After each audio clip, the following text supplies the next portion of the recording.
Hi guys, so my name is Matthew and I run a company called Dark Wales Tours, where we take guests on tours around various locations in Wales, talking about the various myths, legends, ghost stories of the areas. And if you've been on a tour with us in the past, or if you happen to listen to our podcast that we released a little while back, then you'll know that we absolutely love our myths, our legends, our folklore. And we were recently quite kindly gifted a vast amount of resources of old folk tales, old manuscripts, old fairy tales of Wales dating back centuries. It was actually a very kind gentleman on our St Fagans ghost tour, in fact, who provided us with this incredible amount of information.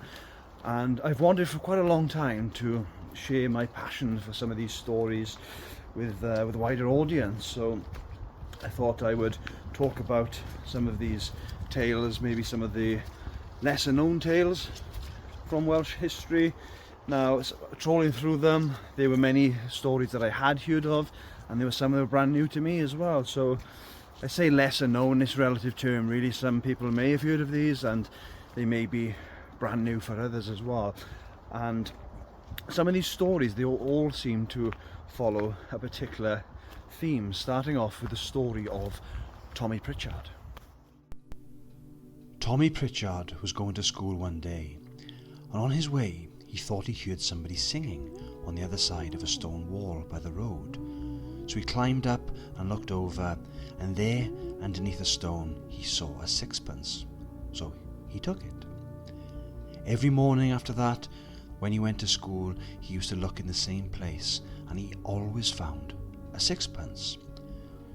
His father noticed he was always spending money in the sweet shop, so he began to think Tommy was stealing from somebody, and one day he asked where he got the money.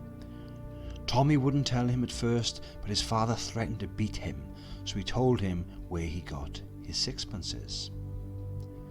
Next morning he went to look in the same place for his sixpence, and he found nothing but a cockle shell, and he never saw anything but a cockle shell there afterwards.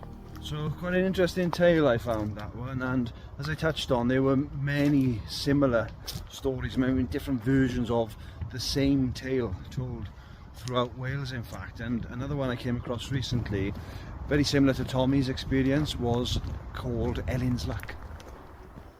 Ellen was a good girl and beautiful to look upon. One Sunday she was walking by an open gutter in a town in North Wales when she found a copper. After that day, Ellen walked every Sunday afternoon by the same drain and always found a copper. She was a careful girl and used to hoard her money. One day her old mother found her pile of pennies and wished to know where she got them. Ellen told her that though she walked by the gutter for many a Sunday after, she never found another copper.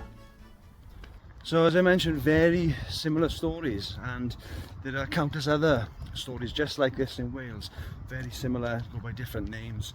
And these things, they always seem to have their own meanings, there's a moral message behind them. Such fairy tales and folk tales always have a hidden message. The obvious takeaway I get from this is the fact that perhaps you shouldn't always tell everybody your business. It's important to stay humble a lot of the time, not be too boastful. That's an important message to take from those two accounts, at least anyway.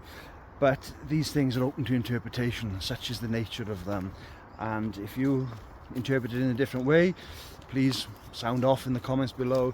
If you do have a similar version of this story, or if a story like this from somewhere else, not just in Wales but anywhere around the world, please mention it in the comments below. We love stories, myths, legends and ghost stories from all over the world, so please share your stories in the comment section below. So I hope you've enjoyed watching.